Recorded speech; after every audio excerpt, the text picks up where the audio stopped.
thank you very much for offering this talk in this series.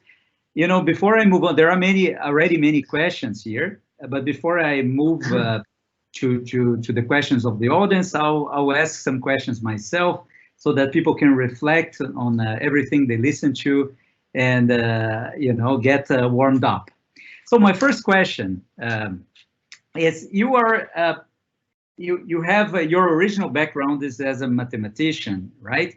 And in your PhD, you already moved to something closer to computer science, working on computational topology.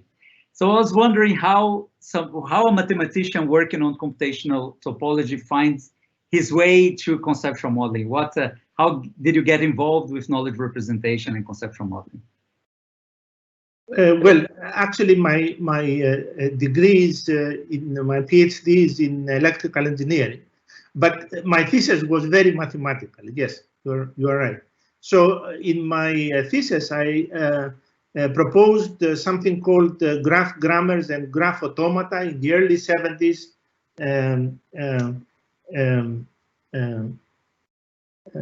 Phrase structure grammars and automata, finite state. And automata were a very hot topic and so I did my thesis where I was looking at graph grammars instead of string grammars, if you like, and automata that would recognize patterns in graph structures. So I had done work with graphs, labeled directed graphs, like semantic networks.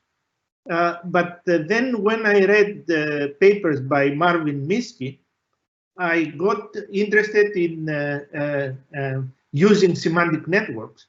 And of course, semantic networks, the first thing you have to worry about them is how do you assign semantics to a semantic network? So you have some formal account of what knowledge is represented with a particular semantic network. So that was my entry point for getting. I started working on semantic networks with an amazing team of students in Toronto that included Hector Levesque, Nick Rusopoulos, Alex Borgita, and many others. And that's how we started doing work in knowledge representation. Amazing team indeed. It's interesting that you know, graph grammars and searching for structures in graph. This is very hot again, right? With graph databases and all that. Yes. And, yes. And also, you know, pattern language and things like that. If I look at you know, I was thinking about the whole environment in the mid 70s, right? You mentioned. Of course, Peter's ER diagrams, Minsk proposal of frames in 75, Abriel's semantic data model, Simula. Also, you know, of course, you know, we could spend the whole day here, but Charles Beckman with role data model. Then the whole tradition on fact-based modeling, right? Someone mentioned here in the questions, Falkenberg and Sharon Harrison, and later Terry Hopping, and so on. And also in software engineering, the birth of domain engineering in the very beginning of the 80s, Prieto Diaz, Arango, Neighbors. Also formal concept analysis, which is also something that someone mentioned here as an example of a conceptual modeling notation. So I wonder, and many of these proposals that were, you know, emerging from different areas, but more or less at the same time, right? They would link computer science to things outside computer science. So for one of the classical works at that time was Bill Kant's Data and Reality, that would make a direct connection to philosophy, right? But many works would connect to linguistics somehow, in a way or another. In the case of fact-based modeling, this was obvious, but also even Peter Chang's paper makes a reference saying, you know, entities are nouns and relationships are verbs and so on. So could you please reflect a little bit about the spirit of the time, but also on the connection between conceptual modeling and linguistics, which it's a question that was asked by many people here in the chat. Yeah, well, the spirit of the time, I think that to me, the interesting thing about the spirit of the time is that there was this idea that we were coming up with a new kind of modeling, new kind of model that is more intuitive and so on and so forth. I already discussed it, and that hadn't been done before. It was novel. It was, of course, few of us had the background at the time to had the time to go to philosophy and see what philosophers have said about these conceptualizations. But nevertheless, there was a widespread belief that we were doing something novel and interesting. Now, the link to linguistics, I don't well, I don't have much of a background in linguistics, so I have very little to say except for this thing that everything we know about conceptual mental representations, it comes from what people say about their own conceptual mental representation. So linguistics is language is very much related to conceptual modeling. So you can say that when somebody gives a description of a meeting, for example, and it's his own, what was interesting to him or her about that meeting. And of course, when you talk to two different people about the same meeting, they will tell you things that are quite different. They may tell you things that are quite different. So that's, I think this is very important and should be taken into account when one builds a conceptual model and how one builds a conceptual model. Very good, John. One thing that I notice in your trajectory is that, you know, besides contributing to conceptual modeling per se, you're always interested in application domains, right? So you're working on social modeling and intentional modeling and organizations and business information modeling and norms. And recently you've been very interested in contract modeling and in the perspective of ethics, of ethical requirements. So I wonder if you could elaborate on these two topics, which are very new topics of interest for you. Yes, they are. Contracts, I think some of the members of the audience, they may have heard about smart contracts that are running on a blockchain platform. And what they do is they automate the execution of a legal contract. And they can also control and make sure that the execution is compliant with the terms and conditions of a legal contract. So this is a new kind of software system, if you like, that came about because of blockchain technology and Internet of Things, IoT technologies, and is changing the landscape as far as software engineering is concerned. What kinds of systems do we build out there? And so we have always been interested in doing in requirements for software systems. So the question is, what are the requirements for a smart contract software system? And the answer that we gave is that, well, it's the legal contract that the smart contract is supposed to be executed. So in doing formal requirements for smart contracts, we determined that we need to have a formal specification language for legal contracts. And we have been working on that for the last 2.5 years. And I'll tell you that we have designed modeling languages for a lot of topics, for information system design, for requirements, for this and that and the other, many languages for requirements. But this language for contracts is the most interesting and the most intricate that I have worked on in my career, partly because the concepts, the basic concepts that are involved, the concept of obligation, the concept of power, are very sophisticated concepts, and it took us a long time to understand how to give semantics and so on.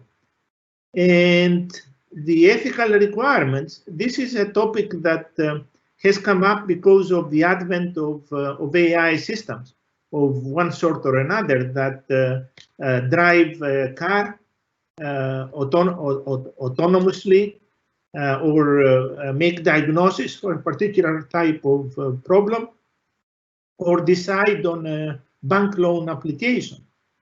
And ethical requirements say that when you have systems that do this kind of thing, they must adhere to ethical requirements. For example, they should treat the user of such a system, for example, the passenger of the car, with respect to his autonomy, his privacy, and other things like that. These kinds of software should also treat, for example, a pedestrian who is stand by on the sidewalk next to as the car is passing by.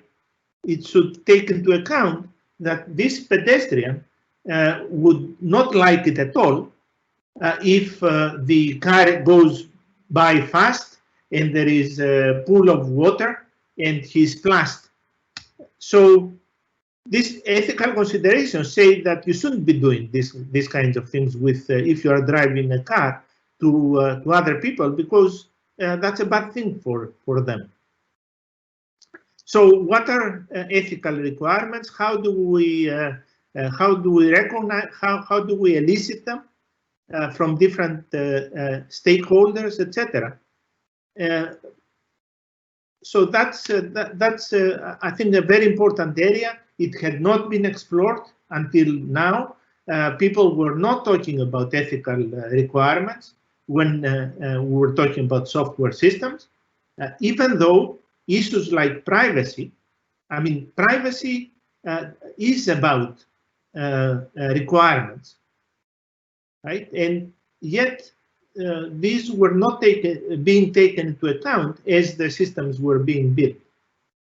So I think these are excellent topics for research right now. If anybody is looking for a PhD thesis topic. Excellent, very exciting, John. By the way, I will ask you later if we could make your slides available on our website, and if you could also, people are asking here in the chat if you could also recommend some bibliography, right? Some reference related to all these aspects you were talking about. Let me ask then a final question, you know, from myself before I move on to the audience. And this is a more technical question. The quote I mentioned in the beginning of this talk was from a paper on telos, right? And I remember one of the very nice things on telos was this notion of what is nowadays called multi-level modeling. So having types which can be instance of other types and so on, right? And this is a topic that was already there in Smalltalk, for example, this notion of computational reflection. And it's a topic that there are some domains that I cannot imagine how they could be addressed without dealing with this multi-level structure. So although this topic is always there, it never made into mainstream conceptual modeling. So I wonder if you could shed some light on that. Why traditional conceptual modeling notations didn't deal with multi-level modeling in a proper way as a mainstream, as first-class citizen in the languages? Well, I think that in the Telos paper, or one of the Telos papers that you mentioned, there is a reason given for this, and it is that in most for most applications of conceptual modeling, you have a domain. You characterize it in terms of the concepts that are appropriate for conceptualizing that domain. These are the ontologies that Nicola was talking about last week. And then you can start building your conceptual models using the concepts from your ontology. So this assumes that your domain can be characterized in terms of one ontology, that you predefine it, and then it's fixed, and then you use it. But in many areas, for example, if we're talking, if the domain, our domain is software systems. So let's say I'm a software engineer. So I want a modeling language so that I can talk about code, I can talk about designs, I can talk about requirements, I can talk about the domain within which the system is going to run. I can talk about the rationale for different decisions that have been made. Well, each one of these requires a different set of concepts. And so the idea that you start with a fixed set of concepts, you build them as primitives in your modeling language, and then you start modeling, doesn't work anymore. You need a modeling language that is extensible, in the sense that I can say, oh, now I want to also talk about design rationale. So here is another set of concepts for talking about design rationale, on top of talking about requirements or talking about design. And UML offers us excellent facilities for talking about design, does very little with respect to requirements, and it's not extensible. Well, actually, it is extensible with, I forget the name of the meta, OMF or whatever. MOF. Yes. Right. Yeah. So that's the rationale why it is important. But I understand that it's convenient to say that for purposes of what we're doing here, this modeling language is sufficient. We don't need the extensibility. We don't need meta modeling. Language evolution is something also very hot and very important, of course. So before I move to the audience, let me do one last thing. You know, my co-host Enrico Franconi once told me that the first time he heard about description logics was attending a talk by John Mylopoulos in the beginning of the 80s in Rome. So I'll give him the chance to ask questions or to make any comment if he wants. Sure. Okay, so my question is somehow something that you just touched on passing without probably giving any deep thought about it. So I wanted to know your deep thought about the connection with cognitive psychologies. So the idea that concepts actually are in our mind, that there is this theory of mental images. There are a number of theories that psychologists do, and they actually say that these sort of models do exist in our cognition. And they really somehow reflect what is the common way to have this conceptual representation, namely that there are classes, attributes, relations, so features, fluence. So there is apparently an interesting connection with these things. Sure. Yes, I don't know too much about cognitive psychology. I have to say that I have read stuff in philosophy, and I mentioned some of the stuff in philosophy, but not really in cognitive psychology. But the point is that if we adapt the view that the conceptual models are models of these conceptual mental representation, then we really should go out and look actively what we know about this. So cognitive psychology would be the right place to turn to. But as I said, my knowledge of what we know about concepts and these mental representations only touches some work in philosophy. Sorry. Okay, thanks. Yeah, fine. Giancarlo, to you. Okay. John, did you have? Well, I just want to say that there are, I have a bibliography, an extensive bibliography at the end of the slides. So this is already there. Very good. So I'll move to the questions of the audience. There are so many questions, John. So I'll make them available. Actually, all the questions remain available on the chat, on the Q&A section of the talk. If you look at the same link. So people who are interested in the questions and answers after the talk, the same link that they use to join the presentation, they can also watch the recording of the presentation and also have access to the questions. So one of the questions is, how do you guarantee that a conceptual model represents reality properly? Or is this even a concern? Or representing just people's conceptualization is enough? Yes, well, that relates to what I was saying about having requirements for a conceptual model, that it should be that much complete and it should be that much, forget the next, valid, where validity tells you that all the elements of your model are out there in the domain, and completeness tell you that you haven't missed anything that is out there in the domain, right? Okay, so how do you guarantee? I guess that's the point, that when you do conceptual modeling, you may have to talk, depending on what the quality requirements are for your conceptual model, you may have to talk about you may have to talk to only some of the stakeholders. So, for example, a representative from each department, if we're modeling some sort of an enterprise, you may have to talk to all of them. You may have to show the result, the conceptual model that you built, to everybody if you want to make sure that there are no false negatives. There isn't any stuff, a business process that was cancelled as of last year in favor of a better one. So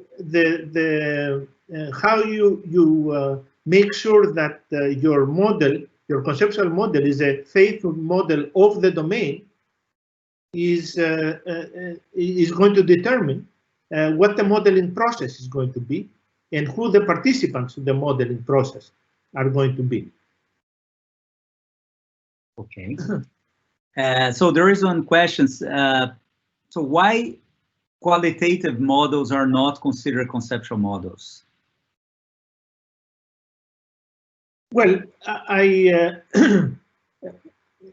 I was saying before, I mean, a qualitative model, as I understand it, at least in the work of Ben Kuiper, which I reference, is basically a qualitative model of a physical world, if you like.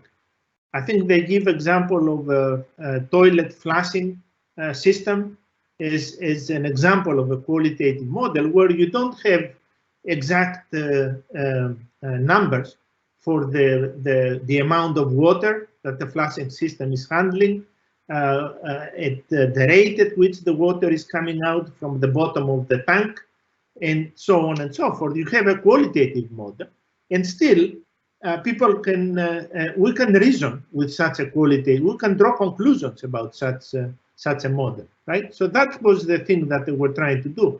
But they were talking about qualitative models of a physical reality.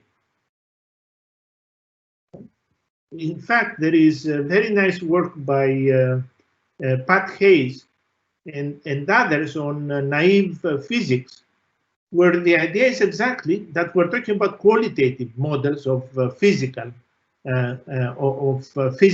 phenomena, and how do you reason with them? But that's not, there is no mention anywhere, as far as I have read, that says that these models are not qualitative models of a physical reality, but rather they are models of conceptualizations, somebody's conceptualization. Mm-hmm. So so I'm asking questions that several people joined to ask the same questions, John. So I'm grouping questions now. So how conceptual, you mentioned that conceptual models are subjective. So the question is, how can they be shared if they are subjective? And some other people are adding, what you mean is that they are intersubjective in a sense. Not sure I understand the intersubjective, but the shared mental models, there are, if you look at organizations, they have, for example, they will have processes for deciding what the business processes are going to be on the basis of which they sell to customers, or they do things like that. And once these are approved, then they become set. Then I guess everybody is notified that this is the process by which we sell things to customers, and that's how they become shared. In other situations, certainly in design, you don't have this top-down view of what are the shared models. The top-down view says somebody higher up decides this is how we're going to do it, and this is the shared model. But in design, usually you have the different stakeholders as equals, if you like, that go through an argument with each other, where they attack what the other claims about the model the shared model we're building, and remove something or add something else. And so the shared model comes about through some sort of a dialectic process, as I said before. Mm-hmm. Connecting to that, sorry, you were saying, John. No, please go ahead. No, connecting to that, to the dialectic process, there are several questions about the collaborative process of creating conceptual models. So how can one foster a process of the collaboration in creating models and so on? I guess this would have a direct connection to this part of your talk. Yes. So the question is how. So how do you see a conceptual model being built collaboratively? How to build it collaboratively? Yes. Well, as I said, I see, first of all, I don't know of any research that has been done on this. So it's an interesting direction for research that is based on the third thesis that I discussed in my seminar. And my idea of the way to go is to view the collaborative process as a dialectic process, where somebody proposes that this should be the shared conceptual model. It can be my own private conceptual model. I present it as something that should be adapted by everybody. And then other people attack it. They say it's missing something here. It has something extraneous there, or other things, that this concept is not defined properly, or there is a missing relationship, or things like that. And out of this interaction, I think in argumentation theory they call this argument, right? Where you attack and you propose a refinement of what was there before, etc. So, and that's how you arrive. It's like arriving at an equilibrium. The shared conceptual model is, if you like, the equilibrium, which is acceptable to all the participants, all the stakeholders that are taking part. This is a very interesting point because most of the methodologies that we find in the literature kind of assume that people build models by themselves, right? But in practice, first of all, people never start from an empty page, right? So they start with seed models. And second, most models are built in a collaborative way, right? Yes. So that's indeed a very interesting topic. Yeah. So people also ask about if you could exemplify novel usage of conceptual modeling outside computer science. Well, I think there is a lot of interest in formal models in law. There is a project going on, a large project going on in Canada involving several universities. I know there is also work in France with French researchers, university researchers, working with technology companies, where the technology companies want to be able to analyze their contracts and to make sure that the contracts make sense, that there are no conflicts between a contract and its subcontracts and things like that. So, and these are lawyers that we are talking about, that we're trying to help. There is another project that comes to mind. I think it's based at Stanford, which is called Visual Law, right? In which you find ways to show the different normative systems relate in a way that it's pragmatically efficient for people to understand, right? Yes, yes. But the most interesting part, I think, Giancarlo, and the hardest research problem to solve is how do you analyze these contracts? Once you have a formal specification of the contract, you can analyze it to make sure that it doesn't have undesirable properties. For example, there is the possibility that if certain things happen, the contract is never terminates. The contract execution never terminates. That's a liveness condition, right? So, and it doesn't have undesirable properties, such as if certain things happen, then the customer has to pay more than 1,000 euros, even though we're talking about buying a pizza. John, can you elaborate on conceptual model validation? Validation? Yes. Well, I guess as opposed to verification, right? Yes, validation means that the conceptual model is consistent, is a valid model of the conceptual model mental representations, right? Of the person or the agent who has the representation, be it a social agent or an individual agent. So the validation, I think that would be done is you have to show the model and see if the person agrees, or if you have to make sure that he understands what is in the model and see if he agrees or he disagrees. So there is no, this is not something that can be done through some sort automatically by some sort of procedure, because you are trying to make sure that the model you build is consistent, reflects properly the mental representation, somebody's mental representation. Exactly. How the choice of a conceptual modeling language affect the quality of the produced models, the models produced in that language? Well, I think some of the things that Nicola Guarino said in his seminar last week, where he was talking about allowing interpretations that were not intended, so allowing interpretations that were not intended and disallowing interpretations that were intended.